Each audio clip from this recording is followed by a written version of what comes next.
And a very good morning to all of you. I think it's wonderful to see this group of people who are assembled to discuss what I believe is what the world needs more than anything else, which is a passion for people, a passion, and as you rightly said, Yogesh, the triple bottom line, which is beyond the profits that we all seek to make for our shareholders.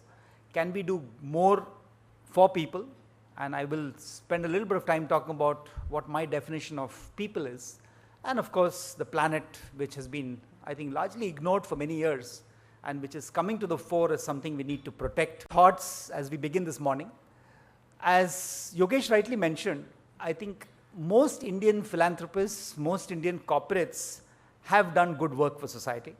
I remember last year, I was invited to be on Tim Sebastian's show on Bloomberg TV.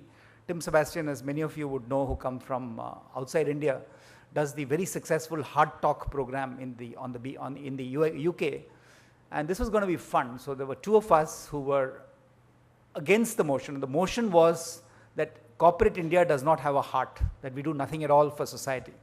And there was me, and there is this very well-known gentleman who's also a movie producer called Ronnie Screwvala, and there were two very passionate young people in parts of the Middle East, Latin America, and even parts of America and Europe.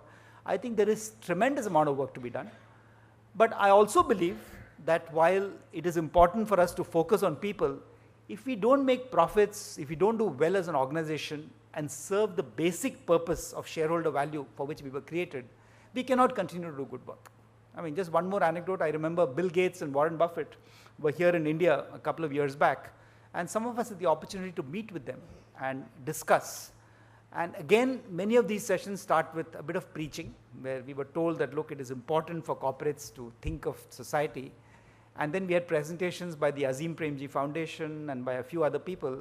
And again, the volume of work that is being done there is amazing. So if there is something I would like to achieve in the next 10 minutes, is just to say that A, a lot is being done.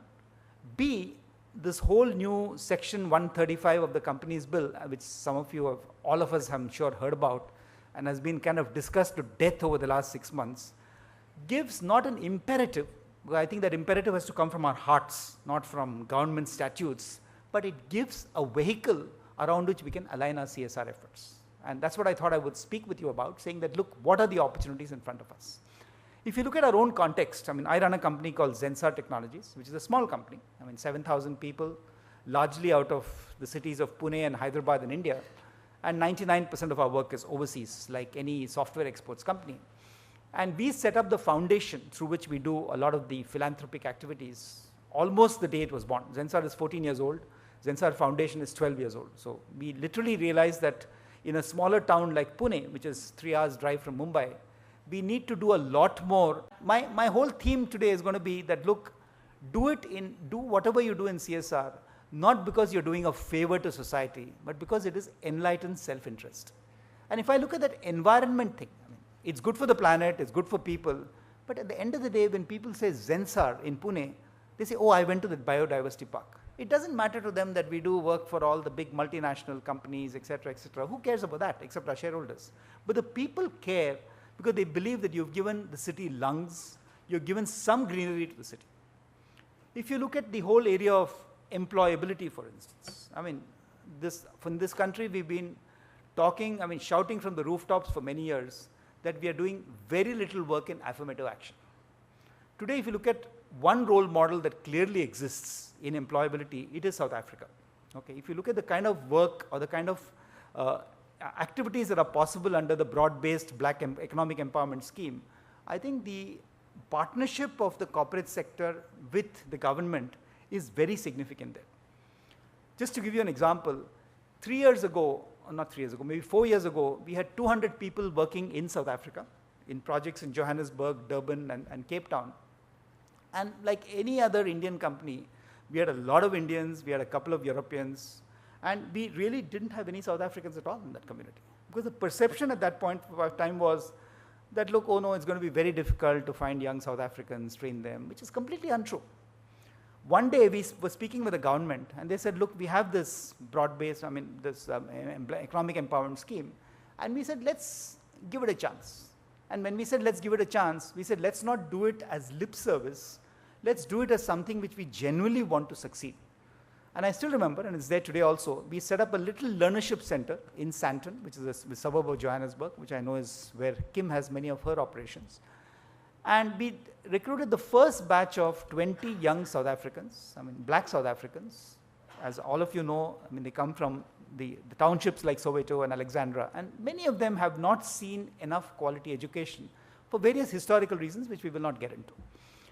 And we were quite willing to spend time with them and make them work in our offices, etc. We trained them for a month in Johannesburg, brought them over to the city of Pune, where we have our main campus, trained them for 2 months there. And when they went back, we were delighted to find that not only could they enter the workforce, work on projects with Zensar, but were actually welcomed by many of our clients. Today, many of our large insurance clients in South Africa welcome these young black South Africans, not because they're doing them a favor, but because they do great work. Today, ladies and gentlemen, I'm delighted to tell you that out of close to 500 people we have working in South Africa, 142 are young black South Africans, all under the age of 26, working shoulder to shoulder with Europeans, with Indians, with other parts of the community, and doing equally good work. So I think if we go into it with an open mind, and we are benefiting, not only are we benefiting by having these people as part of our workforce, we are benefiting from all the benefits that diversity brings to us. We are benefiting from the fact that these are very young, very energetic, very ambitious young people and doing great work. And which is actually when I met Tomorrow Trust, and today we are actually setting up a full-fledged company which has a South African partner and Kim's company as part of that. And the idea being that whatever we do, whatever funds we generate through our profits, through our activities, a part of that will always go back to society. When I came back here after setting up this, and we were talking to various companies in India, and this is around the time, a year back, when the CSR bill started being actively debated. If some of you will remember, in the initial days it was viewed with great suspicion. And I still remember sitting in meetings with various corporate leaders of India, where we were kind of hitting the government and saying, how can you tell us where to spend our money? Okay, I mean, if you're saying 2% of profits, maybe we spend less, maybe we spend more, but why should we be dictated to by the government? And I think the government, I mean, we all curse the government for various things, but in this case, I think they were very, very, very partner-oriented around that. Because I remember Sachin Pilot, the minister, engaged with us on multiple occasions. And it is today, I think, and I'm sure the Department of Company Affairs will agree with me, that it is today not a statutory thing. It's just a recommendation. I mean, they've identified those multiple areas where you can align your CSR efforts. And I mean, if you find nothing else, you can give it to the Prime Minister's Relief Fund for flood relief or whatever. But I would expect that, look, if people think through their CSR activity, I mean, whether you stick to the employment, employability environment, or you do something quite different, you will find multiple ways you can contribute to society. Very recently, and that really brings me to the third thing of what we do, which is education. Today in Pune, we run education centers, okay, which are called UDAN. In fact, yesterday, I believe one of the Bombay newspapers carried a full article about the kind of success stories we are seeing in measuring the outcomes of UDAN. UDAN is for slum children. As all of us know, I mean, if you look at this city, in spite of all the grandeur, I mean, there are multiple millions of young people who just barely have a place to stay. So in one of the migrant worker communities, we actually set up a center. And the idea being that not to teach them what the schools are teaching them or should be teaching them, but to go beyond that to say that reasoning skills, English, things that they need to do to maybe to slightly increase their own expectations of life is what we're trying to do. And when we found the success of this program, I mean, very similar to what we found in the Black Economic Empowerment Mission in South Africa, we're finding the same thing happening here. We're finding that young people, and I'm sure all of you interact with young people through an Akanksha center or whichever, have as much ambition, as much aspiration, irrespective of their economic backgrounds. And we are delighted today to see the kind of effects of that, and we are expecting that more and more young people who otherwise had no opportunities will join the movement thanks to this quality of education.